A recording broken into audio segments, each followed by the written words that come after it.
സമയം അതിരാവിലെ എന്നൊന്നും പറയുന്നില്ല. മോള് സ്കൂളിൽ പറഞ്ഞതിന് ശേഷമുള്ള ഒരു സമയം. പിറ്റേ ദിവസത്തെ കൊടുക്കാനുള്ള കേക്കൊക്കെ ഞാൻ രാവിലെ തന്നെ ഉണ്ടാക്കി. ഒരു ബട്ടർ സ്കോച്ച് കേക്ക് ഉണ്ടായിരുന്നു. അപ്പൊ അതിന്റെ പ്രളയനും സോസൊക്കെ അതൊക്കെ ഉണ്ടാക്കി.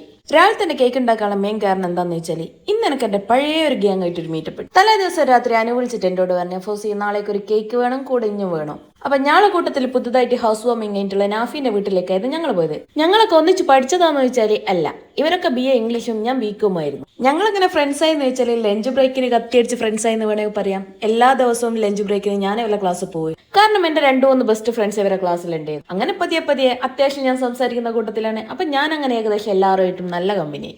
അതൊക്കെ ഒരു കാലം. കേക്കും കൊണ്ട് പോകുമ്പോൾ തന്നെ പുതുതായിട്ട് ലോഞ്ച് ചെയ്യാൻ വെച്ചിട്ടുള്ള കുറച്ച് കുനാഫ ചോക്ലേറ്റ് ഞാൻ എടുത്തിട്ടുണ്ടായിരുന്നു. ഇതാണ് അമ്മു, ഞാളെ കൂട്ടത്തിലെ ഫുഡ് വ്ളോഗറാണ്. അപ്പൊ ഫസ്റ്റ് റിവ്യൂ ഇവളെ കൊണ്ട് തന്നെ ഇടിക്കാൻ ഞാൻ വിചാരിച്ചു. അപ്പൊ റിവ്യൂസ് ഒക്കെ നല്ല പോസിറ്റീവ് ആയതിനു ശേഷം ഞാൻ നേരെ ഷോപ്പിൽ പോയി സാധനങ്ങളൊക്കെ മേടിച്ചു വന്ന് കുറെ ചോക്ലേറ്റ് ഉണ്ടാക്കി. അങ്ങനെ ഞാൻ റേറ്റ് ഒക്കെ ഫിക്സ് ചെയ്ത് സെയിൽ ഇട്ടു. അൽഹംദുലില്ലാ സെയിൽ അടിപൊളിയായിരുന്നു. അപ്പൊ അങ്ങനെയായിരുന്നു നമ്മളെ കുനാഫ ചോക്ലേറ്റ് ലോഞ്ച് ചെയ്തത്.